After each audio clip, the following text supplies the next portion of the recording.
नमस्कार, स्वागत है हरियाणा आज पर। हरियाणा आज आपको लगातार पंचायती चुनाव से जुड़ी हर एक अपडेट दिखा रहा है।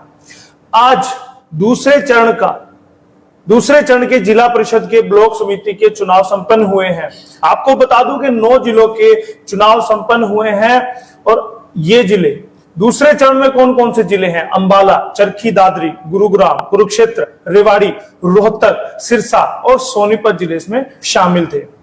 और इस पर चर्चा करने के लिए कि कितनी वोटिंग हुई, क्या शांतिपूर्ण रहा या फिर कोई दिक्कत हुई है, इस वक्त हमारे स्टूडियो में हमारे साथ मौजूद हैं फिर से संध्या चौधरी जी। स्वागत है मैडम।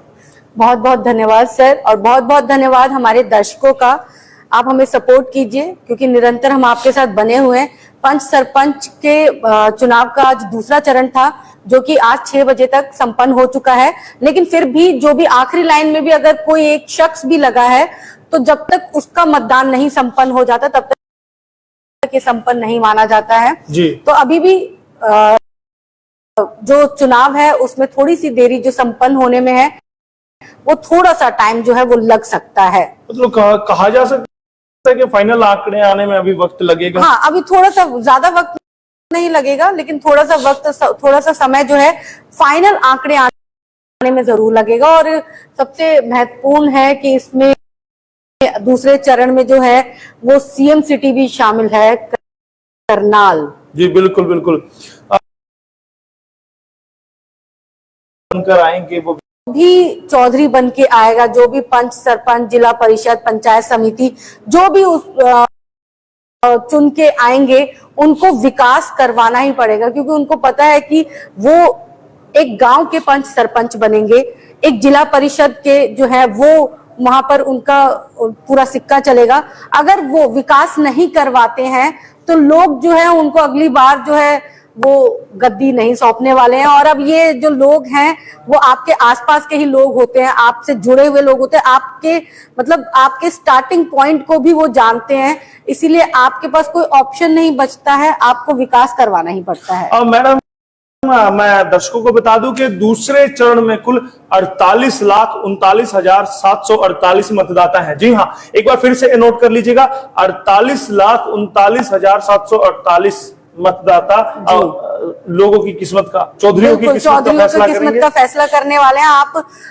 हम फेसबुक पर जो है हरियाणा आज पर लाइव आ चुके हैं। आप ज्यादा से ज्यादा संख्या में हमारे साथ जुड़िए, क्योंकि हम आपको इस पूरे जो प्रक्रिया है उसकी जानकारी जो है वो देने वाले हैं। कहाँ कितनी वोटिंग हुई है, कितना वोटिंग परसेंटेज रहा है, ये तमाम जानकारी जो है वो सिर्फ और सिर्फ हरियाणा आज पर आपको मिलने वाला है।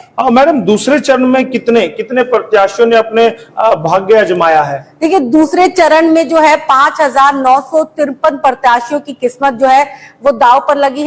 जिले के 48,67,132 मतदाता हैं जो कि इनकी किस्मत का फैसला करने वाले हैं। जी बिल्कुल। और मैं बता दूं कि 423 जगह पर 892 बूथ, मतलब 423 जगह है मैडम, और 892 बूथ बनाए गए हैं। और करनाल के 9 ब्लॉक में अगर मैं बात करूं तो 395 ग्राम पंचायतों के चुनाव संपन्न हुए हैं। जी बिल्कुल। इसके लिए जो है 423 जगह पर जो है, इसके लिए 423 जगह पर 892 बूथ बनाए गए, यानी कि एक जगह पर 2 बूथ मोटा मोटी ये मान सकते हैं जिन पर वोटिंग हुई है। 892 बूथों में से 127 जो बूथ है वो संवेदनशील बूथ है और 162 अति संवेदनशील बूथ चिन्हित किए गए हैं। जिले में विभिन्न एरिया में 152 पेट्रोलिंग पार्टी बनाई गई है जो मतदान के दौरान लगातार गश्त करती रही। 10 जगह पुलिस की पुख्ता नाकेबंदी भी रही। जी बिल्कुल। इस तरह के जो चुनाव होते हैं, पंच सरपंच के चुनाव होते हैं या पंचायत समिति या जिला परिषद के जो चुनाव होते हैं, उसमें इस तरह का पुलिस की जो गश्त है वो बनती भी है। अभी एक मामला सामने आया था कि रात में जो है एक जिला परिषद के उम्मीदवार ने उसका पोस्टर लगा हुआ था और उस पे दूसरे जिला परिषद के उम्मीदवार ने अपना पोस्टर लगा दिया, तो उस पे काफी ज्यादा बात जो है वो बिगड़ गई। झड़प जो है, मतलब पुलिस को इस मामले में दखल देना पड़ा, तब जाके मामले को सुलटाया गया। जी बिल्कुल। और मैं जानकारी दे दूं कि सोनीपत में वोट नहीं डाल पाए 78 वोटर्स। सोनीपत प्रशासन की लापरवाही से गांव चिटाना में 78 मतदाता अपने मत का प्रयोग करने से वंचित रह गए। कहा जा रहा है कि प्रशासनिक अधिकारियों की तरफ से पोलिंग पार्टियों को पुरानी लिस्ट थमा दी गई।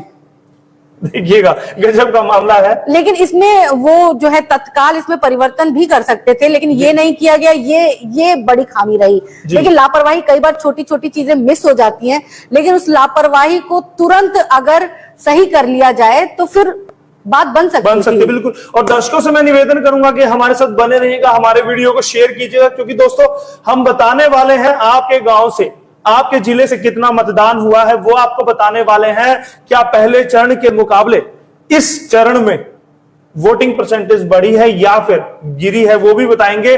आपको मैं बता रहा था कि वोट डालने से वंचित रख दिया गया 78 मतदाताओं को, और आरोप ग्रामीणों ने लगाया है कि मतदाता सूची में मृत लोगों के भी नाम पाए गए हैं, मतलब उनको भी जिंदा कर दिया गया, और पोलिंग पार्टी की पुरानी लिस्ट देखकर ही मतदान करवा रही है, मतलब वो पुरानी लिस्ट पर ही मतदान करवा रही है। जी बिल्कुल, ये बहुत बड़ी लापरवाही जो है ये निकलकर सामने आई है। इस तरह की लापरवाही से जो है असंतोष फैलता है, और जैसा कि 78 जो मतदाता है वो वोट देने से वंचित रह गए, तो ये एक बड़ा पंच, सरपंच, जिला परिषद के जो चुनाव होते हैं उसमें ये एक बड़ा आंकड़ा होता है, एक बड़े नंबर जी बिल्कुल, क्योंकि देखिएगा वार्ड की अगर बात की जाए तो वहां पर बहुत ही कम संख्या मतदाता होते हैं, और 10, 20, 50 वोटों से ही वो हार जीत का फैसला हो जाता है। बिल्कुल, कई बार तो एक वोट जो है वो भी आपके हार जीत के फैसले में जो है बड़ा मील का पत्थर साबित होते हैं।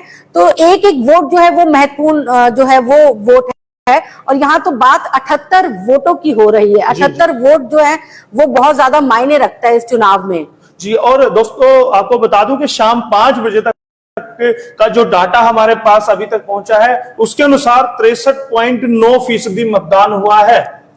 जी, पहले चरण में तकरीबन 70% मतदान हुआ था, और अभी जो है ये जो आंकड़े हैं मुझे लगता है इसी 70 के बीच में ही जो मतदान प्रतिशत है वो निकल के सामने आने चाहिए। 1 घंटे में 7-8% मुश्किल से मुझे लगता है कि मैं अगर जिलेवार मतदान प्रतिशत की मैं बात करूं तो अंबाला में 64.7% मतदान हुआ है, चरखी दादरी में 66% 8%, गुरुग्राम में 67.3%, करनाल में 67.2%, पहाड़ी में 61.2% मतदान हुआ है, सिरसा में 58% 8%, और अगर मैं बात करूं सोनीपत की तो दोस्तों 55.9% 5 बजे तक मतदान हुआ। इसका मतलब कि तकरीबन 70 का ही आंकड़ा मुश्किल से छू पाएगा। नहीं, इससे क्योंकि जब भी मतदान जो होते हैं ना, वोटिंग डाले जाते हैं, तो सुबह के समय जो वोटिंग डालने की रफ्तार होती है वो हमेशा थोड़ी सी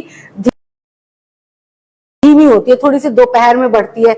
शाम के वक्त जो है वो फिर से थोड़ी सी रफ्तार उसकी कम हो जाती है, ऐसा माना जाता है।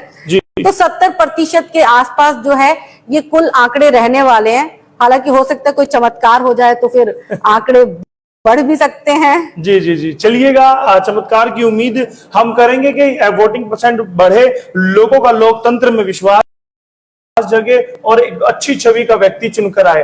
अगर बात करूं कि इस चुनाव में, जैसे कि आपने पहले चरण में देखा था 9 जिले थे, 9 जिले फिर इस चरण में आए हैं, तो इसमें बहुत सारे चौंकाने वाले घटनाक्रम भी घटे हैं। मैं चाहूंगा मैडम सिरसा का कालावाली गांव का वो वाकया भी आप सुनाइए। देखिए, कारण मशीन मंगवाकर मतदान जो प्रक्रिया है उसको दोबारा से शुरू करवाया गया। जैसे देखिए, इस तरह जो मतदान जो ईवीएम मशीन है वो टेक्निकल इश्यू है, कई बार इसमें टेक्निकल एरर जो है वो आ जाते हैं। कई बार चेक करके भी, देखिए सामान ये चेक करके ही भेजे जाते हैं, लेकिन उसके बाद भी टेक्निकल एरर का कोई भरोसा नहीं है मैडम, दिक्कत आती है। और सभी दर्शकों से मैं निवेदन भी करूंगा कि कमेंट हमें जरूर करते रहिए, आप कहां से हैं, आपके यहाँ मतदान हो चुका है, शांतिपूर्ण रहा या कोई छिटपुट घटना हुई है, हमें जरूर बताते रहिएगा। आप फेसबुक पर, यूट्यूब पर दोनों जगह जा सकते हैं। और दोस्तों 6 बजे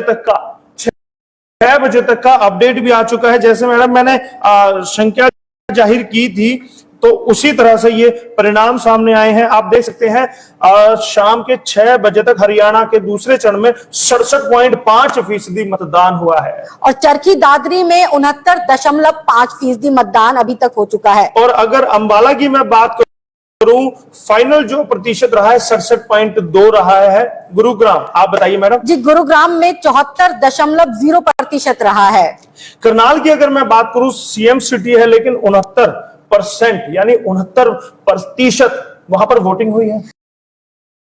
कुरुक्षेत्र जो है धर्मनगरी, वहां पर 69.6% मतदान अब तक हो चुके हैं। और अगर रेवाड़ी की बात की जाए तो दूसरे नंबर पर ये रहा है 71.2% मतदान के साथ। वहीं अगर रोहतक की बात की जाए तो रोहतक में 62.3% मतदान अब तक हो चुके हैं। सिरसा में सबसे ज्यादा, जी हाँ, 9 जिले जो थे उनमें सबसे ज्यादा अगर मैं में हुआ है, सुनीता दुग्गल जी का जिला है, उनकी लोकसभा क्षेत्र है और वहां के लोग कुछ ज्यादा जागरूक भी हैं। देखिए मैं बता दूं कि जब पंचायती चुनाव की घोषणा मुख्य चुनाव आयुक्त धनपत सिंह ने की थी तो तब उस प्रेस कॉन्फ्रेंस में मैं मौजूद था। मैंने धनपत जी का इंटरव्यू भी किया था, तो उस वक्त सुनीता दुग्गल जी भी वहां पहुंची थी, तो मैंने उनका इंटरव्यू किया था। उनसे जानना चाहा था कि पंचायती चुनाव की आज घोषणा हो चुकी है मैडम, आपका जिला पहले चरण में नहीं है, तो किस तरह की तैयारियां, किस तरह से आप अपने आप को इस चुनाव में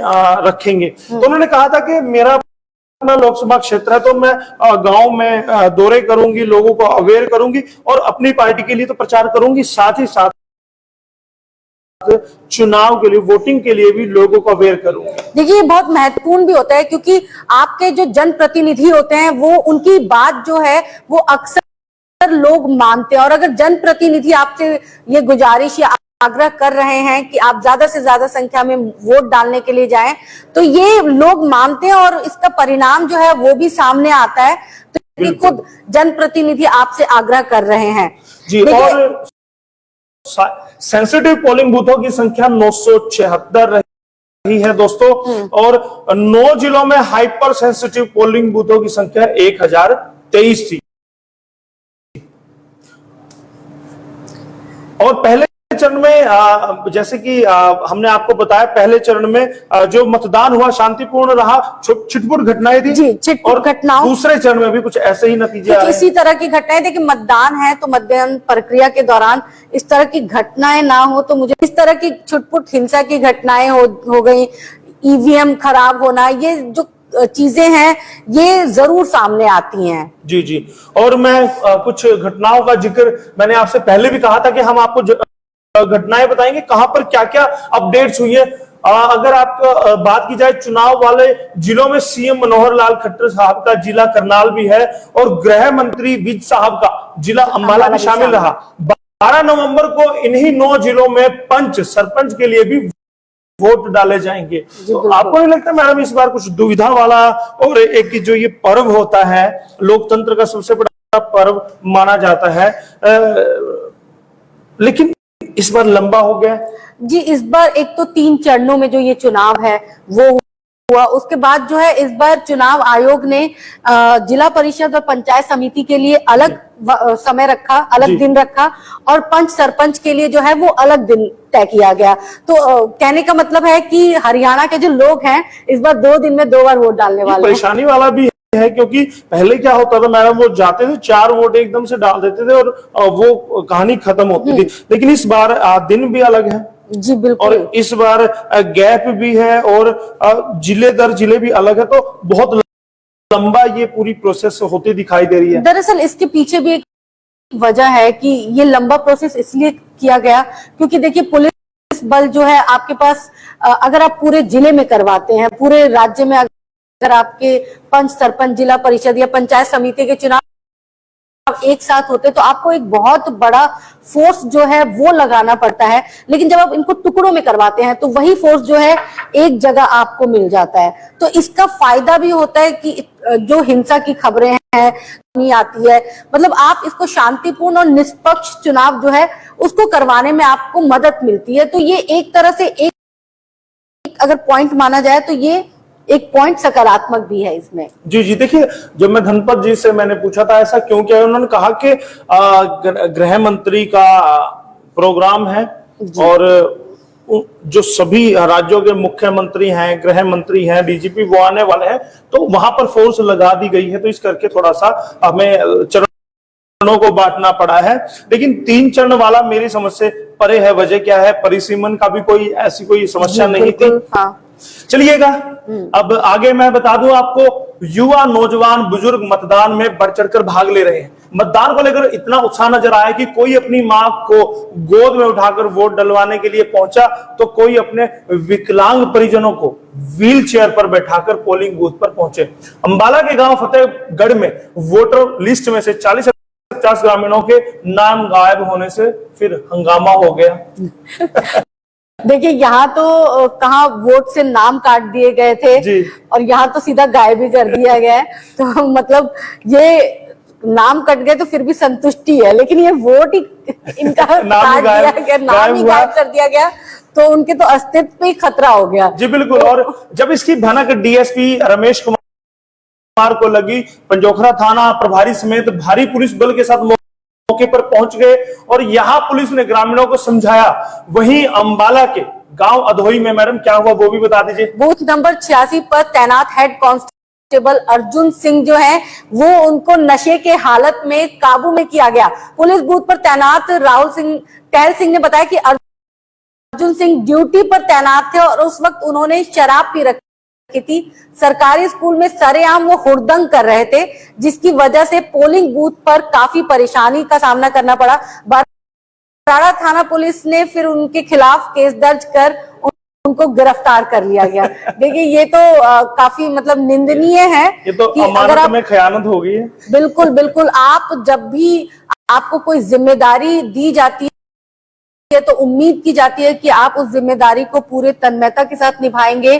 और अगर इस तरह की मतलब पुलिस की छवि इस तरह की रही है, देखिए पुलिस की छवि हालांकि बहुत साफ सुथरी कभी नहीं रही, लेकिन इस तरह की छवि जो है और ज्यादा धूमिल करती है पुलिस की छवि पर। सवालिया निशान बड़ा होता है। हर जो कर्मचारी होते हैं वो पुलिस की फजीहत कराने में कोई कसर नहीं छोड़ते। और देखिए, बड़ा संवेदनशील मामला होता है। कोई आम व्यक्ति वहां पर जाकर शराब पीकर हुड़दंग कर रहा है, समझ में आता है, लोग उसको इग्नोर कर देते हैं। लेकिन जब पुलिस, जिनको वहां पर खुद ड्यूटी के लिए तैनात किया गया है, और वो शराब पीकर हुड़दंग कर रहे हैं, तमाशा बना रहे हैं, तो ये बहुत बड़ी एक बात हो जाती है। और ये सरकार के लिए भी चौंकाने वाली बातें होती है, पुलिस विभाग के लिए भी ये बहुत बड़ी चौंकाने वाली बातें होती है। और इसीलिए इस तरह की खबरें जो है हमेशा देखिए नोटिस भी होती है, सुर्खियों में भी आती है। बिल्कुल बिल्कुल। और मैं तो कहूंगा कि एसपी साहब हैं जो कड़ी से कड़ी कार्रवाई ऐसे कर्मचारी पर करें, ताकि और लोगों को भी नसीहत मिले और फिर से दोबारा से पुनरावृत्ति ना हो इस तरह की घटनाओं की। इस तरह की खबरें जो हैं वो बिल्कुल भी नहीं होनी चाहिए।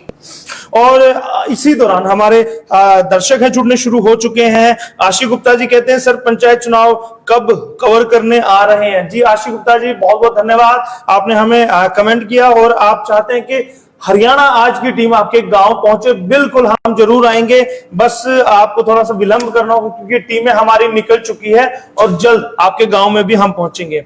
मैडम, करनाल में भी एक घटना घटी है, मैं उसका भी जिक्र करना चाहूंगा। करनाल में ईवीएम खराब, इसके साथ करनाल के बड़ा गांव में ईवीएम मशीन खराब हो गई। इसका पता उस समय चला जब 10 नंबर बटन पर वोट नहीं डल रहे थे। देखिएगा, 10 नंबर बटन है, उस पर वोट नहीं डल रहे थे, तो तब पता चला कि ईवीएम खराब है। जब सूचना उम्मीदवार को लगी तो मौके पर पहुंचा और हंगामा कर दिया। इस पर कुंजपुरा थाना एसएचओ सहित चुनाव अधिकारी मौके पर पहुंचे। करीब 1 घंटा मतदान रुका रहा, बाद में नई ईवीएम मशीन को रखा गया और तब जाकर वोटिंग कराई गई। तो मैडम, इस सूरत में क्या होता है कि मशीन खराब होगी, 1 घंटा बर्बाद हुआ है, तो क्या वो टाइम बढ़ाया जाएगा 1 घंटे का? बिल्कुल, वैसे ये कायदे से देखिए 1 घंटा समय बढ़ा के देना भी चाहिए, लेकिन देखिए नंबर 10 पर थे और वो पता चला नंबर 10 पे वो निर्दलीय होंगे, जाहिर सी बात है। तो उनके लिए अगर वो मशीन पूरी तरह से, हो सकता है कि उस गांव में उन्हीं की सरकार बनने वाली है, उन्हीं को जिला परिषद या पंचायत समिति का सदस्य लोग बनाने वाले थे और वो 10 नंबर काम नहीं कर रहा है। तो ऐसे में देखिए 1 घंटा आगे चुनाव प्रक्रिया को थोड़ा सा बढ़ा देना चाहिए। हालांकि चुनाव आयोग इस तरह के काम करता है, वो 1 घंटे के या 15 मिनट का एक्स्ट्रा टाइम जरूर देता है अगर कहीं पर इस तरह की घटनाएं जो है वो सामने आती हैं। मतलब देखिएगा सिर्फ जो टेक्निकल फॉल्ट है वही सामने आ रहे हैं, किसी भी मानव निर्मित जो होती है परेशानी नहीं है। एक पुलिस अधिकारी कर्मचारी को छोड़ दिया जाए तो देखिए अभी फर्जी वोटरों का ना आंकड़ा नहीं आया है, जब वो आएगा तब पता चल पाएगा कि इस बार जो है पहले चरण में इतने फर्जी वोट पड़े और फर्जी लोग पकड़े गए, धरे गए। हो सकता है कि दूसरे में भी ऐसी इस तरह की घटनाएं मैडम तो हरियाणा के फर्जी वोटों के पीछे ही पड़ गए हैं। तो देखेंगे मैडम आपके एमसीडी जब होंगे तो वहां देखेंगे। देखिए हर जगह फर्जी वोट जो है हर जगह इस तरह की घटनाएं सामने आ ही जाती हैं। देखिएगा कई जगह मशीनें खराब हुई, घंटा खराब हुआ। अंबाला में एक जगह और ईवीएम बदलने पर ही हंगामा हो गया। इस बीच मैं बता दूं कि अंबाला ब्लॉक ए के अंतर्गत आने वाले धुरकड़ा में ईवीएम मशीन बदलने से ग्रामीणों ने हंगामा शुरू कर दिया। वजह क्या थी? हंगामे के चलते करीब 1 घंटा मतदान प्रक्रिया प्रभावित रही। वार्ड 9 में वार्ड नंबर 6 की ईवीएम मशीन पहुंच गई। उस वजह से ग्रामीण धरने पर बैठ गए और लापरवाही बरतने वाले कर्मचारियों पर कार्रवाई की मांग करने लगे। देखिएगा अब यहाँ पर वार्ड 6 की मशीन 9 में पहुंच गई। और देखिए वो जो वहां पे मौजूद लोग थे जिन्होंने हंगामा किया, उनका हंगामा भी यहाँ पर जायज नजर आ रहा है। देखिए वार्ड नंबर 9 का जो है वो ईवीएम वार्ड नंबर 6 के प्रत्याशी 9 में दिखाई दे रहे हैं, 9 के 6 में दिखाई दे रहे होंगे। तो उनका हंगामा करना बनता है और ऐसे में उनकी मांग भी पूरी तरह से जायज नजर आ रही है। जी जी जी। रोहित मिश्रा जी हमारे साथ जुड़े हैं। आपके हिसाब से क्या रहेगा इसके नतीजे? देखिएगा नतीजे मिश्रा जी कुछ भी रहे, मैं तो कहता हूं कि भाईचारा कायम रहे। और देखिए जो भी पंचायती उम्मीदवार खड़े होते हैं वो आपके और हमारे अपने भाई बंधु मित्र प्यारे होते हैं। ये तो एक चुनावी एक लोकतंत्र में एक सिस्टम बनाया गया है, हम सबको उसको फॉलो करना पड़ता है क्योंकि हमारे नुमाइंदे, हमारे प्रधान ऐसे ही चुने जाते हैं। क्योंकि सभी तो अपनी बात नहीं रख सकते, कोई एक नुमाइंदा है जो अपनी बात रखेगा, उसी के हाथ में बागडोर दी जाती है। गांव का विकास कैसे करना है वो सबकी सलाह से विकास करता है। बिल्कुल सबकी सलाह से वहां पे सबका एकजुटता दिखाते हुए, क्योंकि देखिए जिला परिषद हो गया, पंच सरपंच हो गया, वो आपके गांव का ही, आपके जानकारी, आपके आसपास के इलाके का ही बनता है। जी जी। तो उसका क्या है, वो भाईचारा बनाए रखने के लिए इस तरह उनकी जो भी समस्याएं, गांव की समस्याएं होती है, वो एकजुट होकर जो फंड होता है उसमें से वो अपना डिस्ट्रीब्यूशन कर लेते हैं कि कुछ फंड यहाँ सीवर में लगेगा, कुछ फंड इस चीज के लिए रखा जाएगा। तो वो आपसी सहभागिता जो है गांव के हर एक शख्स की उस समय बन जाती है। जी। पूर्व सीएम हुड्डा साहब के गांव में भी कुछ मामला हुआ था मैडम, वो भी बताइए हमारे दर्शकों को। बिल्कुल पूर्व सीएम हुड्डा के गांव में ईवीएम मशीन बदली गई। इससे पहले पूर्व मुख्यमंत्री भूपेंद्र सिंह हुड्डा के गांव संघी में ईवीएम को बदलना पड़ा, जिसके कारण करीब 15 से 20 मिनट तक मतदान को रोकना पड़ा। ईवीएम के बटन में दिक्कत आ गई, चेक किया गया मशीन को, लेकिन दोनों बार ईवीएम मशीन की बटन में दिक्कत आ रही थी, जिसके कारण जो है ईवीएम को आखिरकार बदलना ही पड़ा। बिल्कुल देखिएगा सीएम साहब के नाम फिर एक बार सुर्खियों में आ गया। बिल्कुल हुड्डा जी सुर्खियों में आ रहे हैं और हुड्डा जी के गांव में इस तरह की जो घटना है वो सामने आ रही है। हालांकि उसमें उनका क्या ही दोष है, दोष तो ईवीएम टेक्निकल फॉल्ट का है।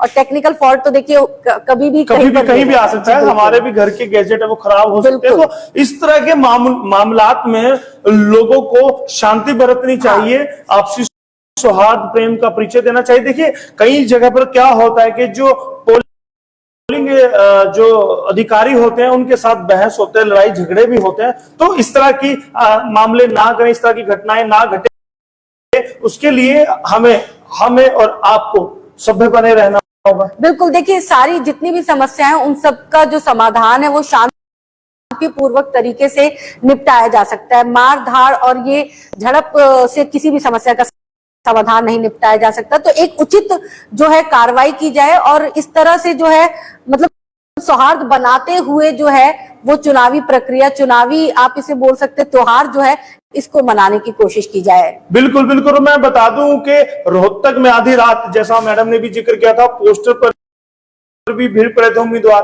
रोहतक के गांव के उम्मीदवार ने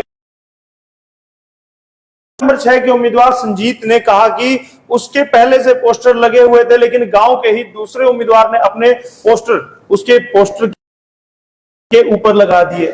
जब उन्होंने ऊपर पोस्टर लगाने से मना किया तो विवाद हो गया। विवाद इतना बढ़ा कि रात को ही पुलिस बुलानी पड़ गई। देखिए ये गलत भी था जी। अगर एक प्रत्याशी है, एक उम्मीदवार है, उसका पोस्टर लगा हुआ है तो आप पोस्टर के लिए दूसरी दीवार चुन सकते हैं, लगा दीजिए, दूसरी जगह पर लगा दीजिए, लेकिन आप दूसरे का जो है दूसरे पोस्टर पर अपना पोस्टर चिपका देंगे तो जाहिर सी बात है उस उम्मीदवार को गुस्सा तो आएगा ही। तो और इस तरह के मामले भी सामने आएंगे, तो संयम से काम लेते हुए सबको जो है वो शांतिपूर्वक तरीके से अपना अपना काम करते रहना चाहिए। आप प्रचार कर रहे हैं, आप एक दीवार पे लगाइए, दूसरा दूसरे दीवार पर लगाइए, लड़ाई तो होनी ही नहीं चाहिए इस बात पे। बिल्कुल। लेकिन इस तरह के मामले भी देखिए सामने आ रहे हैं। बिल्कुल। और सत्येंद्र शर्मा जी मैं बता दूं कि आप 25 और 27 नवंबर को अगले चरण, तीसरे चरण के मतदान होने 22 नवंबर और 25 नवंबर जी, को जो है, माफी चाहूंगा, 22 और 25 नवंबर को ये चरण के अगले चरण के, तीसरे चरण के ये चुनाव होने हैं। अंबाला में बीजेपी ने निर्दलीय लड़ रहे 8 बागी निकाले। जी हाँ, अंबाला में, जी हाँ, अनिल विज के अंबाला में ये घटना घटी है कि देर रात भाजपा ने अंबाला में 8 बागियों को पार्टी से निकाल दिया। यह सभी भाजपा उम्मीदवारों के खिलाफ चुनाव लड़ रहे थे। जिला परिषद और पंचायत समिति के चुनाव से एक दिन पहले इन्हें 6 साल के लिए निष्कासित किया गया है। जी बिल्कुल। देखिए एक पार्टी में आप रहते हुए आप दूसरी पार्टी से निर्दलीय के तौर पर चुनाव लड़ रहे हैं, बीजेपी उम्मीदवार के खिलाफ खड़े हो गए, तो देखिए ये कहीं से भी मुझे लगता है ये औचित्य, ये कुछ तार्किक नहीं होता। तो अगर बीजेपी ने इस तरह की कार्रवाई की है तो ये एकदम ठीक कार्रवाई है, ताकि इनको भी समझ में आए कि आप किसी एक पार्टी से बंधे हुए हैं, उसके अगर सदस्य हैं तो फिर आपको इस तरह की हरकतों से थोड़ा सा बचना चाहिए। शर्मा जी जानना चाहते हैं सर, आपको क्या लगता है कि कौन बनेगा गांव का चौधरी? देखिए शर्मा जी, गांव का चौधरी वो बनेगा जो आपसी भाईचारा बना के रखता हो, जो जनता के, लोगों के दुख सुख में शामिल होता हो, और जो लालच से ऊपर उठकर, अपने निजी स्वार्थ से ऊपर उठकर गांव की सेवा करने के लिए चौधरी गांव का बनना चाहता है। बिल्कुल। देखिए इसमें पंच सरपंच के चुनाव में मेन मकसद जो है पैसा कमाना या पैसा बनाना नहीं होना चाहिए जी। मेन जो मकसद है वो विकास होना चाहिए। गांव का विकास होगा तो आपका विकास होगा, आपका विकास होगा तो जाहिर सी बात है गांव आगे बढ़ेगा। जी बिल्कुल। और एक और हमारे दर्शक हैं सौरव सारसर, जानना कहते हैं कि सर आपकी रिपोर्ट्स में जो जानकारी मिलती है बहुत अच्छी होती है, सटीक होती है। बहुत बहुत धन्यवाद आपका। आप लगातार हमें जो आप प्यार और स्नेह हमें देते हैं, इन्हीं की वजह से आज हरियाणा आज आगे बढ़ रहा है, लगातार बढ़ रहा है। और आपको मैं बता दूं कि जब आदमपुर उपचुनाव की वोटों की गिनती हुई थी, नतीजे आए थे, उस दिन हम सबसे ज्यादा देखे जाने वाले चैनल थे। बिल्कुल बिल्कुल। और सबसे सटीक जो है जानकारी वो हमने अपने दर्शकों तक उपलब्ध कराई थी, सबसे पहले सबसे सटीक जानकारी। जी जी। और अभी भी मैं निवेदन आपसे यही करूंगा कि आप हरियाणा आज, भारत आज के साथ जुड़े रहिएगा, हमारे चैनल को फॉलो करते रहिएगा दोस्तों, वीडियोस को शेयर करते रहिएगा। और दोस्तों हम यूट्यूब, फेसबुक, ट्विटर, इंस्टाग्राम सभी प्लेटफॉर्म पर हम मौजूद हैं। जी बिल्कुल। तो आप हमारे वीडियोस को लाइक करें, शेयर करें, सब्सक्राइब करें, फॉलो करें हमें, ताकि आप तक सटीक जानकारी और जमीनी स्तर की जो रिपोर्टिंग है वो आप तक पहुंच सके। देखिए हमारा हरियाणा आज का बिल्कुल भी कोई मकसद नहीं है, हरियाणा आज बिल्कुल भी लफबाजी में बिल्कुल भी विश्वास नहीं करता। हम एकदम विश्वसनीयता वाली रिपोर्ट जो है वो आप तक पहुंचाना चाहते हैं, क्योंकि हम चाहते हैं कि हमारे दर्शकों तक सटीक रिपोर्ट जो है वो उन तक पहुंच सके। और लगातार हमारा प्रयास रहा है। आदमपुर उपचुनाव में भी हमारी टीम ने जमीनी स्तर पर काम किया और पंच सरपंच के चुनाव में भी हमारी टीम जो है वो लगातार जमीनी स्तर पर रहकर काम कर रही है, ताकि हम आप तक जो है एक एक खबर बिना लाग लपेट के पहुंचा सके। और अगले चरण में, तीसरे चरण के लिए भी हमारी टीम आपके गांव में पहुंचेगी, तो आप हमें जरूर बताइएगा कि किस गांव में हमारी टीम पहुंचे,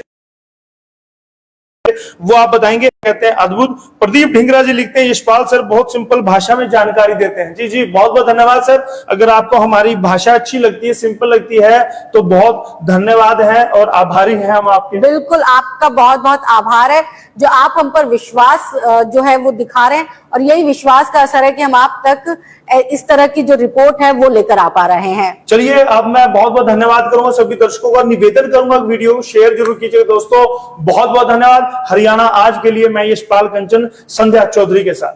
जी नमस्कार।